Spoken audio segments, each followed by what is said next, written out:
يستغفر لهن الله إن الله غفور رحيم يا أيها الذين آمنوا لا تتولوا قوما غضب الله عليهم قد يئسوا من الآخرة كما يئس الكفار من أصحاب القبور صدق الله العظيم.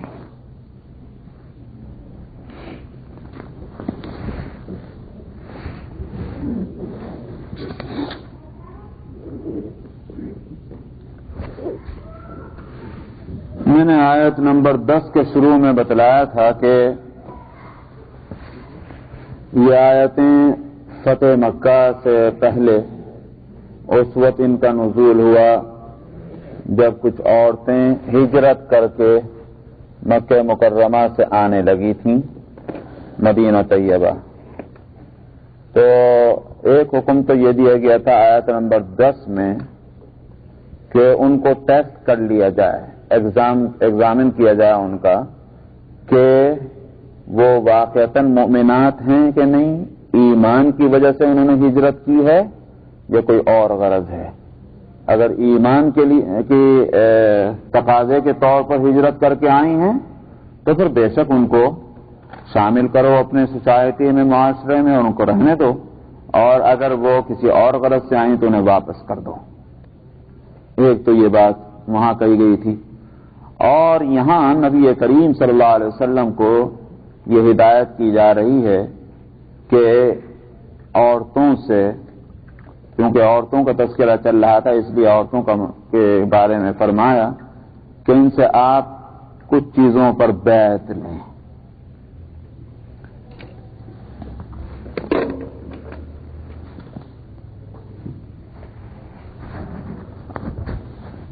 بیعت کہیں کی لیں؟ شرک نہ کرنے کی، چوری نہ کرنے کی، زنا نہ کرنے کی، اولاد کو قتل نہ کرنے کی، اور اسی طرح سے اولاد کے سلسلے میں اپنے شوہروں پر غلط الزام اور بہتان لگانے کی وضاحت میں انشاءاللہ آگے کرتا جاؤں گا. اور یہ کہ دین کے کاموں میں آپ کی نافرمانی نہ کرنے کی، اور اسی طرح سے اولاد کے سلسلے میں اپنے شوہروں پر غلط الزام اور بہتان لگانے کی وضاحت میں انشاءاللہ آگے کرتا جاؤں گا. اور یہ کہ دین کے کاموں میں آپ کی نافرمانی نہ کرنے کی. تو آپ ان سے ان چیزوں کی بیعت لیں. دین کی موٹی موٹی بنیادی باتیں. نبی کریم صلی اللہ علیہ وسلم نے اس کے لیے بیعت لی، اور ہر طرح سے اگر 2 3 3 4 4 عورتیں آئیں تو ان سے بھی بیعت لی، اور بیعت عامہ بھی آپ نے لی. عام کا مطلب یہ ہے کہ عورتوں کو جمع کر لیا اور ان سے بیعت لی آپ نے. جہاں تک بیعت کا تعلق ہے، بیعت کہتے کس کو ہیں؟ پہلے میں اس کو کھول دوں. اصل میں یہ عربی کا لفظ ہے با یا اور عین، بیع، جس کے معنی آتے ہیں بیچنے کے. اسی لیے بائع بیچنے والے کو کہتے ہیں اور مشتری خریدنے والے کو. بیع کس کو کہتے ہیں؟ بیع یا اردو میں کہیے بیچنا.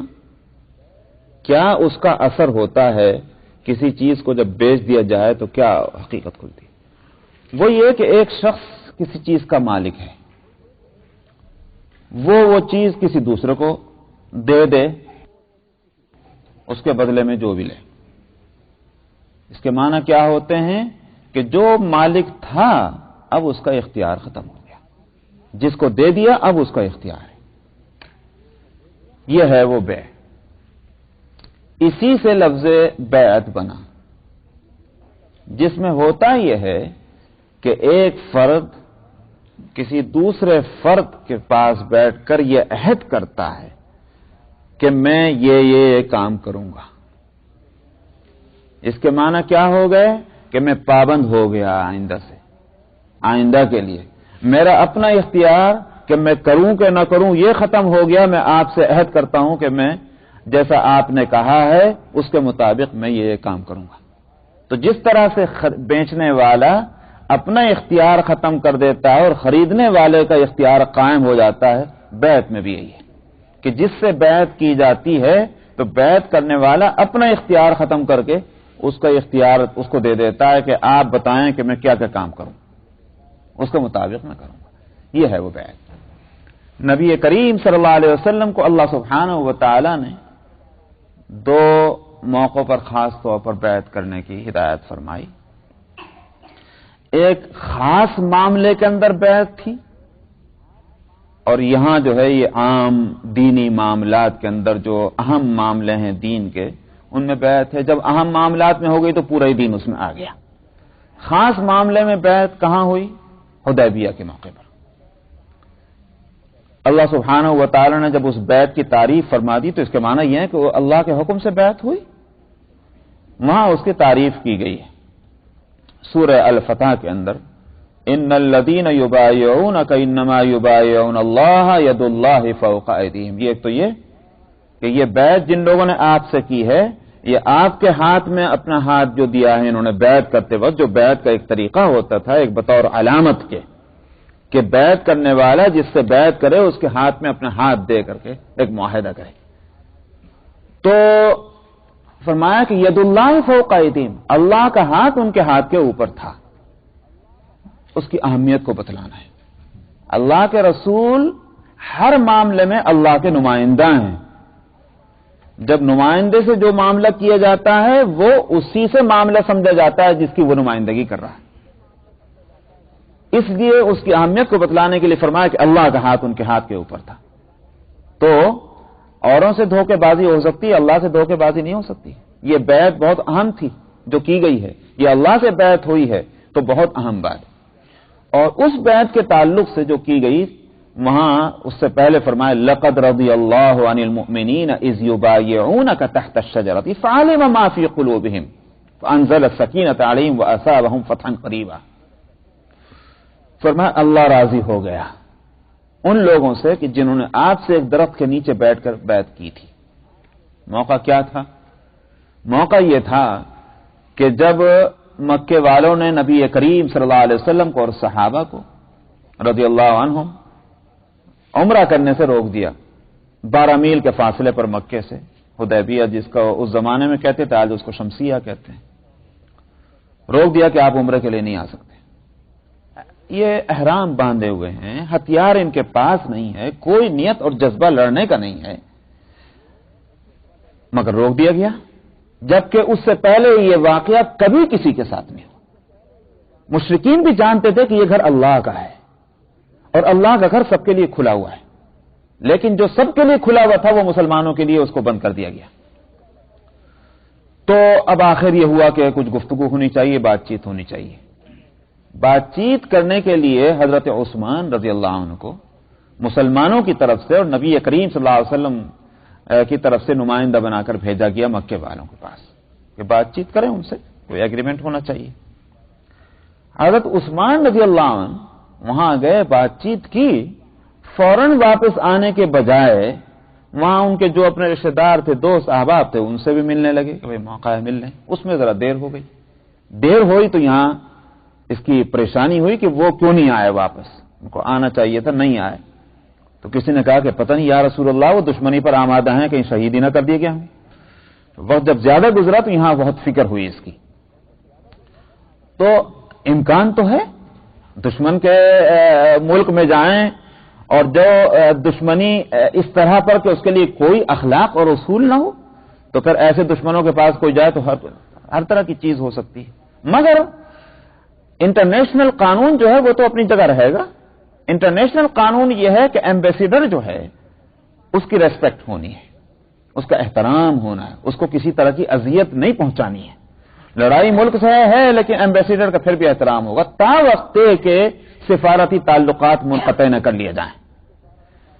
تو اس لیے یہ انٹرنیشنل لا ہمیشہ سے ہے.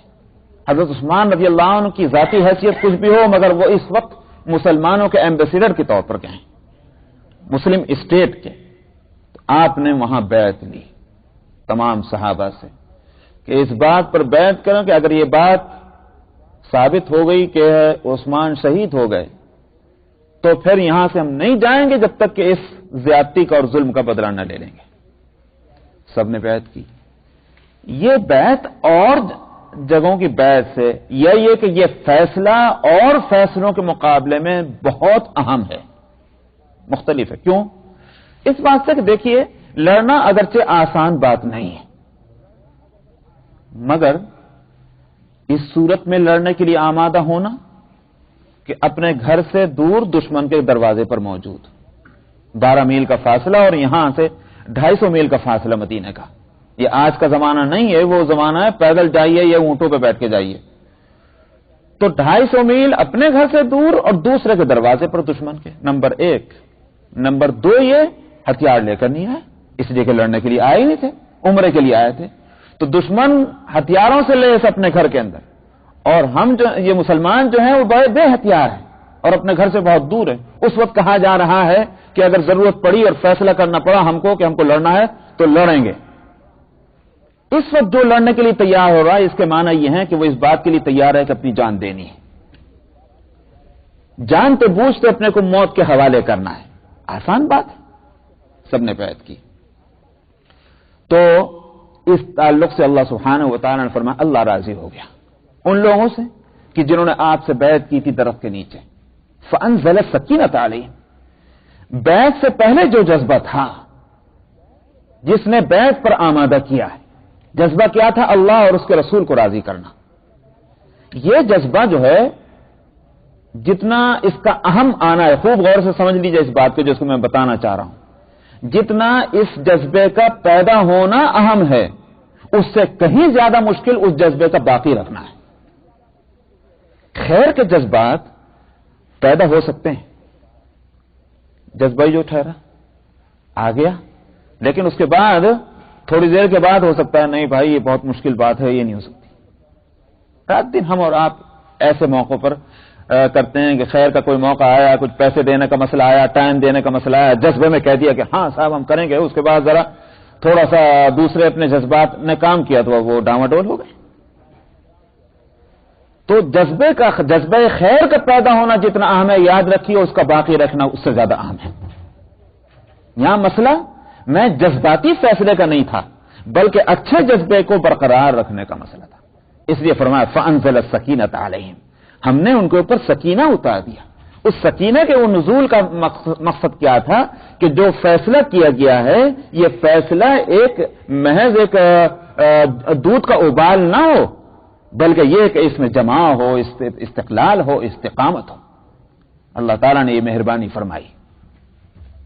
تو بہت اہم تھی وہ بیعت۔ ایک بیعت تو وہ کی جو خاص موقع پر تھے، اور یہاں حکم دیا جا رہا ہے دین کے بڑے بڑے اہم معاملات میں بیعت کرنے کا۔ چنانچہ یہ اس سورت کے نزول کے بعد روایتوں میں آتا ہے کہ نبی کریم صلی اللہ علیہ وسلم نے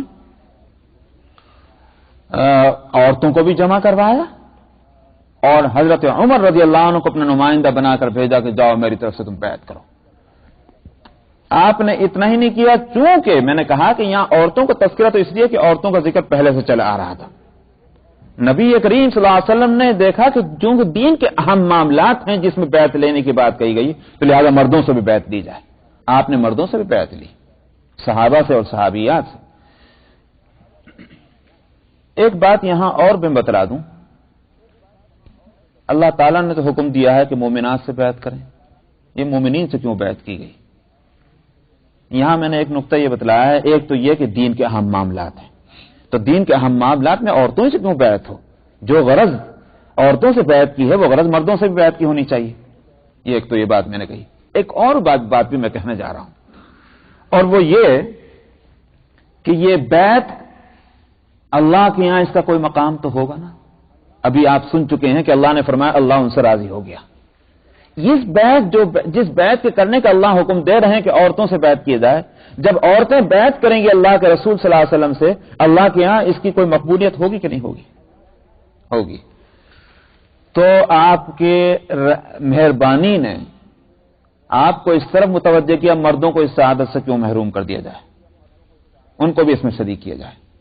چنانچہ آپ دیکھیے اسی حدیبیہ کے موقع پر، میرا ذہن جو یہ نقطہ بتا رہا ہے وہ اس لیے کہ حدیبیہ کی بیعت کے موقع پر صحابہ نے بیعت کر لی، سب نے بیعت کی، ایک فرد نے، سب کی بیعت کے بعد آپ نے اپنا ایک ہاتھ دوسرے ہاتھ پر مار کر یہ کہا یہ عثمان کی طرف سے میں بیعت کرتا ہوں۔ کیوں؟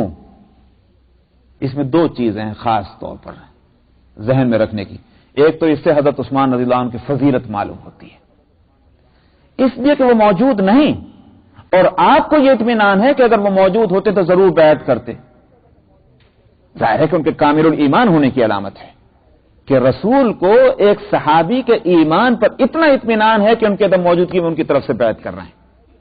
ایک تو حضرت عثمان کی فضیلت سامنے آئی، دوسری بات یہ کہ نبی نے اس بات کو محسوس کیا کہ یہ بیعت اللہ کے ہاں بہت مقبولیت اس کو حاصل ہوگی، عثمان کیوں اس سے محروم ہو جائیں۔ یہ بھی ایک بات تھی۔ یہاں وہی نقطہ ہے کہ مردوں سے بھی آپ نے بیعت کی، اس لیے کہ اگرچہ حکم عورتوں سے بیعت کا ہے مگر منشا بیعت کا کیا ہے، اس پر اگر نظر رکھی جائے تو مرد بھی اس کے ضرورت مند ہیں، اور پھر یہ کہ یہ سعادت مردوں کو بھی مل جائے۔ تو آپ نے مردوں اور عورتوں سب سے بیعت کی تھی۔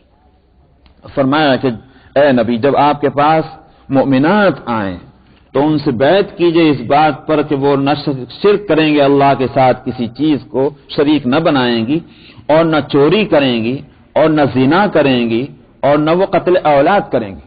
قتل اولاد یہ آیت آج چاہے اس کے اصل مفہوم اتنا اہم نہ معلوم ہو رہا ہو، لیکن ایک بات تو یہ ہے کہ قرآن کے نزول سے ذرا پہلے ہی کیا کچھ نہیں ہوتا تھا، قتل اولاد بھی ہوتا تھا، زندہ درگور کیا جاتا تھا لڑکیوں کو۔ تو شیطان جو ہے وہ کبھی بھی کسی برائی کو پھر دوبارہ لے آتا ہے اور ہوتا رہتا ہے۔ اس لیے یہ اسلام جو قیامت تک کے لیے آیا تو وہ ہر برائی سے چاہے وہ اب نہ ہو رہی ہو لیکن اس کا تذکرہ کر کے اور اس سے روکنا اسلام کا ایک اور قرآن کا ہونا بھی چاہیے تقاضا، نمبر ایک۔ نمبر دو یہ ہے کہ آج بھی قتل اولاد ہوتا ہے۔ کیوں؟ پیٹ میں بچہ موجود ہے لیکن ماں یا باپ نہیں چاہتے کہ یہ بچہ رہے، اس کو ضائع کرنا بھی قتل اولاد میں آتا ہے، چاہے وہ جائز حمل ہو یا ناجائز حمل ہو، اس حمل کو ضائع نہیں کیا جانا ہے، ناجائز ہے وہ، اس لیے کہ جس کا اگر مثال کے طور پر ناجائز حمل ہے اس کا ذمہ دار ہیں وہ عورت اور مرد، لیکن جو اللہ نے جو ایک وجود دے دیا جس چیز کو، وہ تو قصوروار نہیں ہے، اس کو دنیا میں آنے سے کیوں روکتے ہو؟ تو اس لیے ناجائز ہو کہ جائز ہو، حمل کا گرانا قتل اولاد میں ہے، اب وہ چاہے کسی بھی درجے میں ہو۔ تو اس واسطے فرمایا کہ وَلَا يَقْتُلْنَ أَوْلَادَهُنَّ، اپنی اولاد کو نہ قتل کریں، اور وَلَا يَأْتِينَ بِبُهْتَانٍ يَفْتَرِينَهُ بَيْنَ أَيْدِيهِنَّ وَأَرْجُلِهِنَّ، اور اپنے ہاتھوں اور پیروں کے درمیان کے تعلق سے کوئی بہتان نہ لائیں۔ کیا مطلب؟ منشا یہ ہے کسی عورت نے کسی اور سے ناجائز تعلق کر کے اور پیٹ میں بچہ ہوا اور کہہ یہ دیا کہ میرے شوہر کا ہے، یہ ہے وہ بہتان۔ تمام مفسرین یہ معنی بتلاتے ہیں۔ تو اس طرح کا الزام بہتان لگانا اپنے شوہر کے تعلق سے یہ بھی نہ کریں۔ اور فرمایا کہ وَلَا يَعْصِينَكَ فِي مَعْرُوفٍ، اور جو دین کے لحاظ سے قاعدے اور ضابطے کی باتیں ہیں اس میں اے پیغمبر آپ کی نافرمانی نہ کریں گی۔ فَبَايِعْهُنَّ، جب اس کام کے لیے وہ آئیں تو آپ ان سے بیعت کیجئے اور اس کے ساتھ ان کے لیے دعائے مغفرت بھی کیجئے۔ جب وہ نیکی دعائے مغفرت کے معنی کیا ہوئے کہ آئندہ کے لیے بیعت ہوئی ہے، آئندہ یہ کام نہیں کریں گے، لیکن جو اگر ہو چکا ان کے لیے آپ دعا کریں، تو وہ خود بھی دعا کریں، لیکن پیغمبر جب دعا کریں گے تو اس سے ان کو سکون ملے گا، ایسے بھئی پیغمبر ہمارے لیے دعا کر رہے ہیں، یا پیغمبر کی جگہ کوئی ہو. اس لیے کہ یہ بیعت جب سنت بن گئی تو آگے چل کر کے یہ بیعت کا سلسلہ چلتا رہا، آج تک چلتا ہے. نبی کریم صلی اللہ علیہ وسلم کی شان تو یہ کہ آپ تو پیغمبر تھے، دین اور دنیا کا مسلمانوں کے لیے مرکز آپ ہی کی ذات گرامی تھی. لیکن جنہوں نے طریقہ نبوت پر خلافت کی بنیاد رکھی، خلافت راشدہ جس کو کہتے ہیں، وہ ان کی جو خلیفہ جو ہوتا تھا، چونکہ وہ قائم مقام نبی ہوتا تھا سارے معاملات کے اندر، مگر کب تک؟ خوب سمجھ لیجئے، جب تک کہ خلافت علی منہاج النبوہ یعنی طریقہ نبوت پر خلافت کو قائم کیا گیا، تب تک خلیفہ جو ہے وہ نائب نبی رہا. جب نائب نبی رہا، اور وہ خلیفہ بھی ایسا نہیں کہ جہاں سے پکڑو اٹھا کر بٹھا دو، یہ پولیٹیکل جو ہے وہ مصلحتوں کو سامنے رکھ کر بٹھا دو، واقعتاً وہ فرد ایسا ہوتا تھا کہ پوری سوسائٹی کے اندر جو ہے وہ ایک منتخب فرد ہوتا تھا. آپ دیکھتے ہیں کہ پہلے خلیفہ کون ہوئے؟ سیدنا ابو بکر صدیق رضی اللہ عنہ. کیا ہم کو سیرت اور تاریخ اسلامی جو ہے اس دور کی کیا یہ نہیں بتلاتی کہ سیدنا ابو بکر صدیق رضی اللہ عنہ کا مقام کتنا بلند تھا بارگاہ نبوت میں، اور انہوں نے کیا کچھ قربانیاں نہیں دی، اور ان کی فہم اور سمجھ نے جو ہے ان کے رتبے کی بلندی کو نہیں کھولا؟ کتنے موقع ایسے آئے. مثلا ایک تو جہاں تک ان کی قربانی کا مسئلہ ہے، خود نبی کریم صلی اللہ علیہ وسلم کا یہ ارشاد جو ہے وہ ایک سونے کے الفاظ ہیں، ڈھلے ڈھلا ہے، اور فخر ہوگا حضرت ابو بکر صدیق رضی اللہ عنہ کو اس دنیا میں بھی اور آخرت میں بھی ان الفاظ پر جو ان کے لیے اللہ کے رسول نے فرمایا کہ میں نے دنیا میں جس نے میرے ساتھ کچھ اچھائی کی میں نے اس کو بدلہ دیا، مگر ایک کا بدلہ نہیں دیا جا سکا، وہ ہے ابو بکر. یہ ہیں ان کی خدمات سیدنا ابو بکر صدیق رضی اللہ عنہ. حضرت عمر رضی اللہ عنہ فرمایا کرتے تھے کہ اگر ابو بکر راضی ہو جائیں یہ معاملہ کرنے کے لیے کہ غار سور کے اندر جو ایک رات ان کی گزری تھی، اگر وہ ایک رات مجھے دے دیں اور میری پوری زندگی کی عبادتیں اور ساری محنتیں لے لیں، میں اس کے لیے تیار ہوں. آخر کوئی تو بات ہے کہ اللہ سبحانہ و تعالیٰ نے اس رات اور اس رات کی اس رفاقت کا تذکرہ قرآن حکیم میں کیا. اذ ہما فی الغار ثانی اثنین اذ ہما فی الغار، کہ دو میں کا دوسرا جو ہے وہ غار کے اندر جو یوں کہہ رہا تھا. ایک موقع. دوسرا موقع خود حدیبیہ کا میں نے ابھی ذکر کیا آپ سے. اس سے ان کی سمجھ اور مزاج نبوت سے آشنائی جو ہے وہ سامنے آتی. حدیبیہ کے موقع پر ہر مسلمان جو ہے وہ اس معاہدے کے اس کلاس پر خاص طور پر برف روکتا تھا کہ اگر مکے سے لوگ کوئی بھاگ کر کے مدینے چلا گیا تو واپس کرنا ہوگا، اور مدینے سے کوئی آ گیا تو واپس نہیں کریں گے. اس کلاس کو کون مان سکتا؟ ہر ایک جو ہے وہ یوں کہیے کہ مشتعل. چنانچہ حضرت عمر رضی اللہ عنہ ویسے بھی ذرا مشتعل مزاج، ان سے نہیں رہا جا رہا ہے، بے تاب پریشان آ کر کے نبی کریم صلی اللہ علیہ وسلم کی خدمت میں عرض کی، یا رسول اللہ کیا ہمارا دین حق نہیں ہے؟ آپ نے فرمایا بالکل حق ہے. کیا ہم نے اگر جاہلیت کے واسطے ہم نے لڑائیاں لڑی اور جان کی بازی لگائی، کیا آپ کو اطمینان نہیں ہے کہ ہم آج حق کے لیے جان کی بازی نہ لگائیں گے؟ فرمایا اطمینان ہے. پھر آخر یہ دبکا کیوں معاہدہ ہو رہا ہے؟ یہ بات اللہ کے رسول سے بھی کہی اور سیدنا ابو بکر صدیق سے بھی کہی حضرت عمر نے. لیکن صرف ابو بکر صدیق ہیں رضی اللہ عنہ کہ وہ نہ برف روکتا ہے نہ مشتعل ہے. عمر فاروق کو کیا جواب انہوں نے دیا؟ اے عمر، جو تم کہہ رہے ہو اس کے بارے میں میرا ایک ہی جواب ہے. کیا تم سمجھتے ہو کہ محمد صلی اللہ علیہ وسلم اللہ کے رسول نہیں ہے؟ ہاں اللہ کے رسول ہے. کیا تم سمجھتے ہو کہ جو کچھ کرتے ہیں وہ اللہ کے حکم سے نہیں کرتے؟ نہیں، جو کچھ کرتے ہیں اللہ کے حکم سے کرتے ہیں. پھر تم پریشان کیوں؟ جب یہ بات ہے کہ جو کچھ کرتے ہیں وہ اللہ کے حکم سے کرتے ہیں، تو جو یہاں یہ بھی کام جو ہو رہا ہوگا اللہ کے حکم سے ہو رہا ہوگا، اور اللہ کے حکم میں خیر ہے. یہ ہے وہ ایک مومنانہ شان کہ ایک مومن کے دماغ میں اگر کوئی بات نہ اترے دماغ کا قصور ہوگا، مگر اگر معلوم ہو جائے کہ یہ مسئلہ قرآن کا اور حدیث کا ہے، وہاں اس کی گردن جھک جانی چاہیے اطمینان قلب کے ساتھ. یہی ہے وہ صدیق اکبر. کہ پھر اس سے پہلے میں ایک اور واقعہ بھی بتا چکا ہوں کہ جب آپ کو معراج ہوئی اور اس صبح کو آپ نے حضرت کہاں سے تشریف لے گئے تھے معراج کے لیے؟ حضرت ام ہانی، حضرت ام ہانی رضی اللہ عنہا سے جب آپ نے یہ سنایا واقعہ تو حضرت ام ہانی نے عرض کیا کہ آپ لوگوں کو بتلائیں گے تو لوگ آپ کو جھٹلائیں گے۔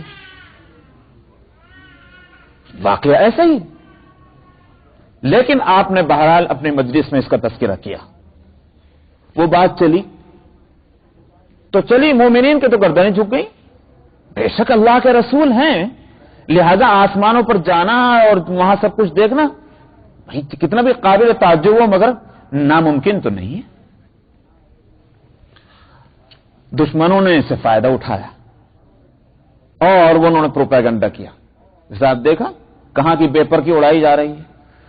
ابو بکر صدیق رضی اللہ عنہ اپنے گھر سے جو کئی میل کا فاصلہ تھا، 2 میل کا فاصلہ، وہاں سے چلے آ رہے ہیں، راستے میں ملا ایک مشرک، کہنے لگا سنا جی آج آپ نے اپنے ساتھی کی بات؟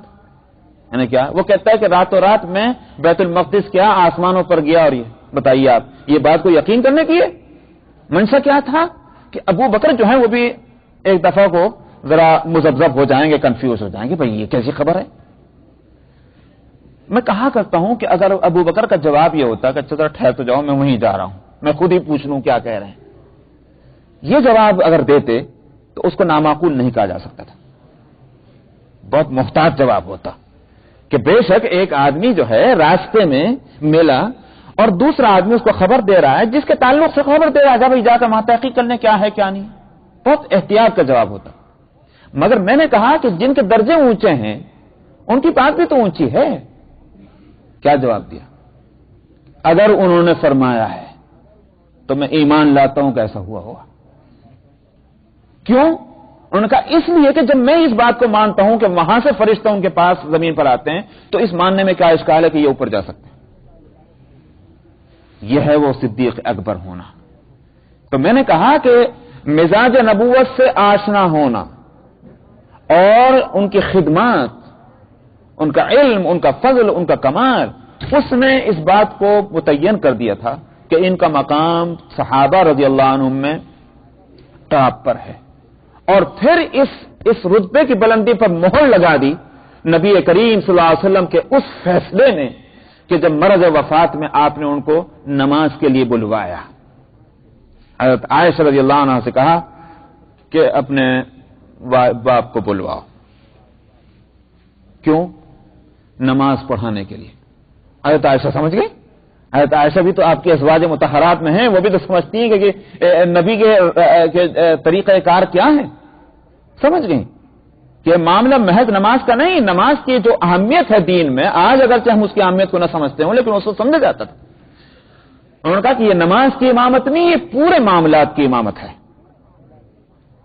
اور یہ معاملہ جو ہے آج تو اس طرح کے عہدوں کو جو ہے نا، منصبوں کو لپک لپک کر لیتے ہیں، یہ مجھے مل جائے یا مجھے مل جائے، لیکن اگر ذرا بھی خیر کا جذبہ ہو، ذرا بھی خوف خدا ہو تو یاد رکھیے عہدہ جو ہے وہ میٹھی کھیر نہیں ہے جس کو بہت آسانی کے ساتھ حلق کے نیچے اڈیل لیا جائے، بڑی ٹیڑھی چیز ہوتی ہے۔ اسی واسطے میں عہدوں کو لینے سے خود بھی گھبراتا ہوں جو بھی کچھ ہے، اور اپنے دوستوں کو بھی کہا کرتا ہوں بھائی عہدہ مت لو، جو کام کرنا وہ کر لیا کرو۔ تو عہدہ بہت ٹیڑھی چیز ہے۔ حضرت عائشہ رضی اللہ عنہ نے سمجھا کہ یہ امامت اگر ان کو مل گئی تو یہ ٹانگ کھینچنے والا کام ہے، آسان بات نہیں ہے، تو اپنے والد کو کیوں مبتلا کروں اس جنجال میں؟ تو عرض کیا یا رسول اللہ میرے والد ذرا بڑی کمزور طبیعت کے ہیں، آپ کسی اور کو بلوا رہے ہیں؟ فرمایا نہیں، انہی کو بلاؤ۔ چنانچہ ابو بکر صدیق کو بلایا گیا اور آپ نے حکم دیا کہ نماز پڑھا۔ یہ خیال صرف حضرت عائشہ ہی کا نہیں تھا بلکہ تمام صحابہ کا یہ خیال ہوا۔ چنانچہ نبی کریم صلی اللہ علیہ وسلم کے وصال کے بعد جب خلیفہ کے انتخاب کا مسئلہ ہے، صحابہ نے کیا کہا؟ ابو بکر کو بناؤ خلیفہ، جن کو اللہ کے رسول نے ہمارے دین کا امام بنایا وہی ہماری دنیا کا بھی امام بن گئے۔ اس لیے میں نے عرض کیا کہ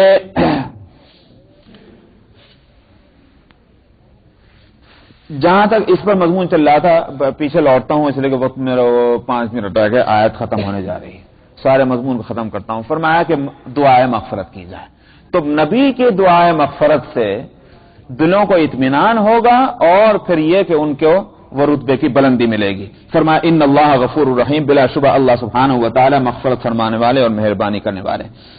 آگے فرماتے ہیں یا ایھا الذین آمنو، اے ایمان والو، نہ دو